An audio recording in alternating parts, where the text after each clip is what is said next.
أعوذ بالله من الشيطان الرجيم.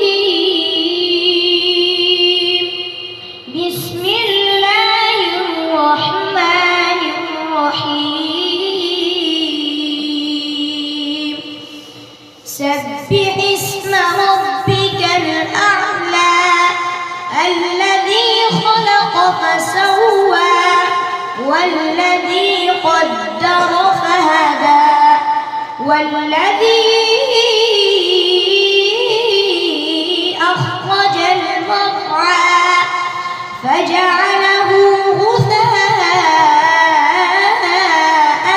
أحوى سنقرئك فلا تنسى إلا ما شاء